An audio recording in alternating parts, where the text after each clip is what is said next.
he was always talking me into doing things that the last person in the world I would do them for would be him. But he talked me into doing them, and he would, like I say, he'd get his arm around my neck, and I couldn't say no. So he convinced me to do Hey Jude. Wilson Pickett and I, we were doing. By the way, Duane's career started right here, I think. And the song was called Hey Jude. And so he told me, he said, well, Rick, he said, we need to do something different, real different. And I said, no, man, I mean, Pickett's a big deal with me, you know, we've had Land of a Thousand Dances, Funky Broadway, Mustang Sally, etc., etc. And I said, I don't want to change all that because we've hit on something big and it's very good. And so I don't want to change all that. So he was wild about Clarence Carter. Mm-hmm. He was always wanting to play on Clarence's records, and so of course he was wild about all black music, and particularly R&B music and Delta music and things that came out of the Delta, Mississippi Delta. And he was an innovator, and when he played guitar, you had to wear earmuffs in the studio out here. You had to wear earmuffs because he played so loud that you didn't wear the earmuffs in order to hear him. You wore them to keep from going deaf. So he was always so loud. And I said to him, I said, Duane, why do you play so loud? And he said, well, Rick, you got to play loud, and you got to overdrive the amplifier, and to get that big wide sound.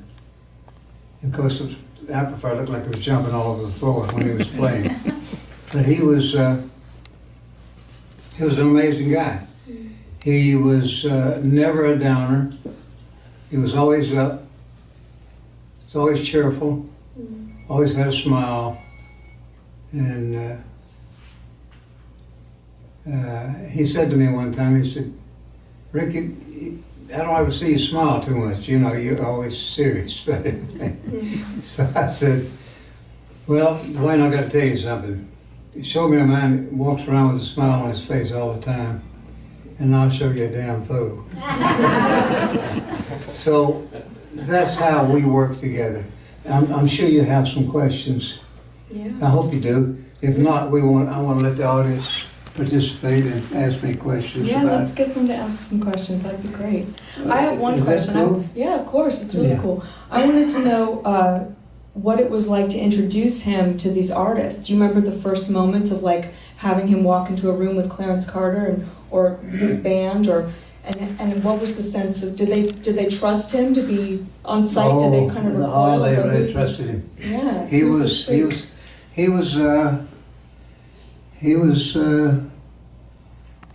that guy, you know.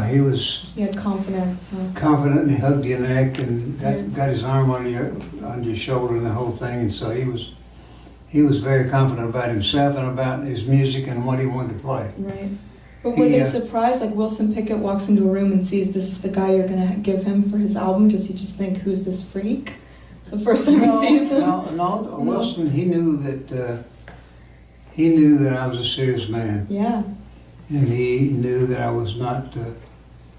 I was to be considered sane, you know. Yeah. And so Pickett, whatever I said, he usually went along with it because he trusted me, and so did Clarence Carter and all the other artists I recorded. Yeah. They believed that, and being a songwriter myself, and I started out when I was 6 years old. And started writing songs and had songs, hits by George Jones, by Roy Orbison, by the Osmonds, #1 records, and so I'd had a lot of hit records as a songwriter before I became a record producer.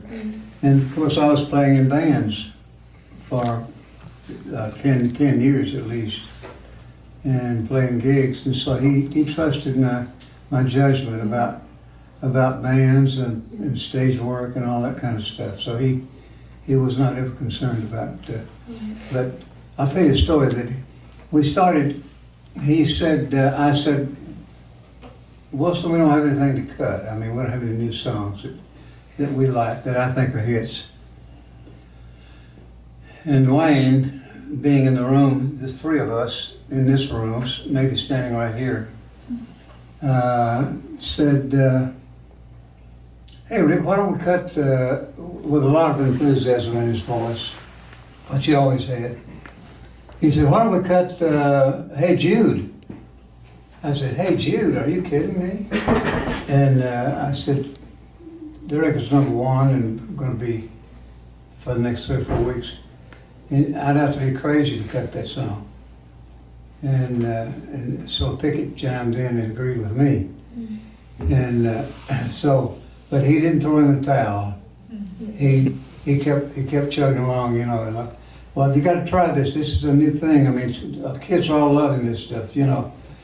And I said, yeah, but please, you know, Duane, don't breathe on me, you know.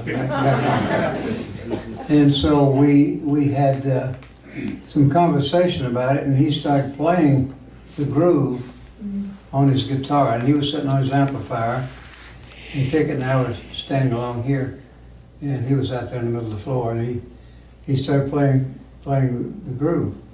And it sounded akin to me to a Chet Atkins lick. It was like Chet Atkins was a thumb and guitar player, and so he had that lick down. Yeah.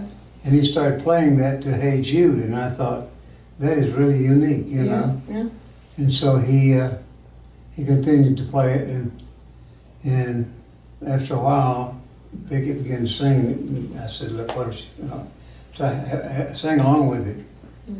And he did, and it turned out to be the lick we used. And of course, when we came to the chorus and the horns started blaring, you know, I had 5 horns in this small room, and it's like, I mean, you know, it's balls to the wall.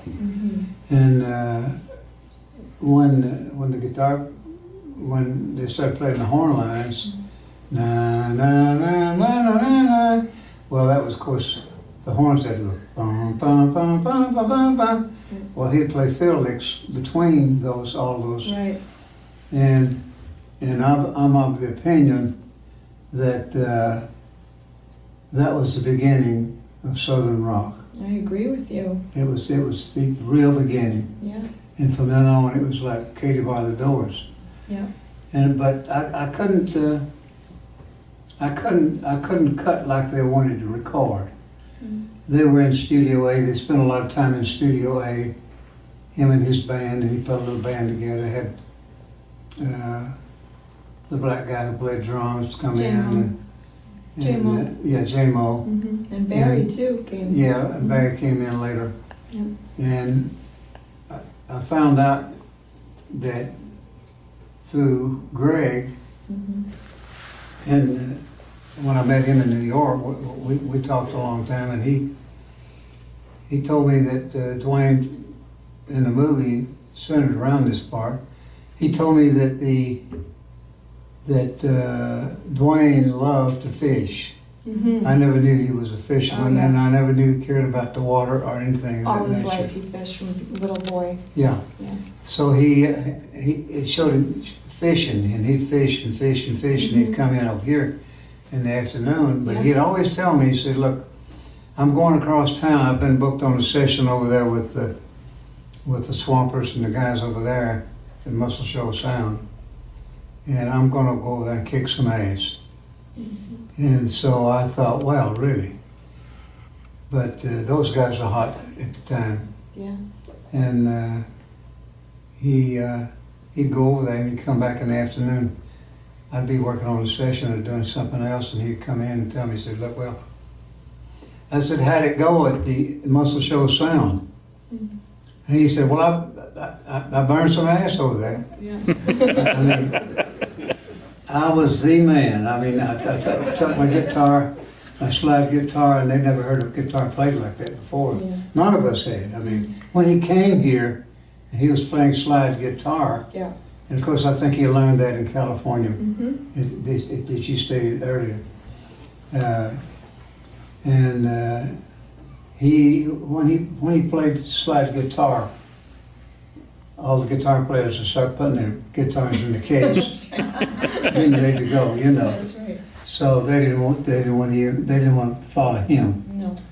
But Did they ever roll tape on the trio of J-Mo and Barry and Duane in Studio B? no, not without not without Why? not without your father. Yeah.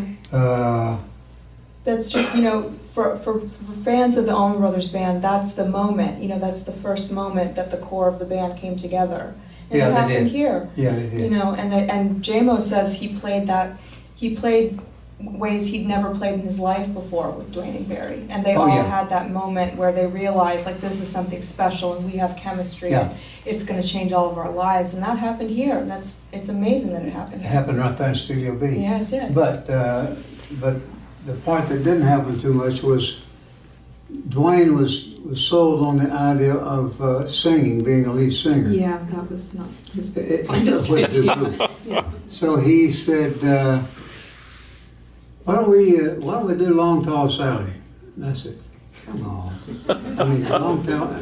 I said, I hate that stuff. I hate that Stormy Monday blues and all that crap Yeah. that's been going on. I've been recording that for 10 years, Right. night and day. And I'm so sick of that kind of crap, I don't want to hear it anymore. So he said, well, why don't you hook us up and we'll go in there and engineer. And of course, Phil had plotted me along and said, Phil Walden, he said, Rick, you know, why don't you just go over there and turn on the machines, get you a Diet Pepsi and some hook cheese or something, and some crackers, and just turn on the machines and let them go. And I said, well, it won't work. And he said, why won't it work? And I said, well, I did that, and they go over there and they go sleep all day. Yeah. They go outside and smoke pot, and they come back in and they go to sleep. And I wake Duane up and say, look, let's record something. And his words, as she mentioned in her book, were something like, well, the moon and the stars aren't lined up together, Rick, and you know, we're waiting for that to happen, and the signs are not right, you know, the moon is not. And so I said, well, I don't want to hear that BS. So I would press on and come back over here and start working with another artist. And of course, I was doing 10 or 12 albums a year at that time. And so I was running between this studio and that one over there. And so we built that studio for groups like the Allman Brothers. Right. Because by this time, the Beatles had came along and they were the biggest thing around. And you had a lot of groups starting to happen on the West Coast and so forth. It's big conventions.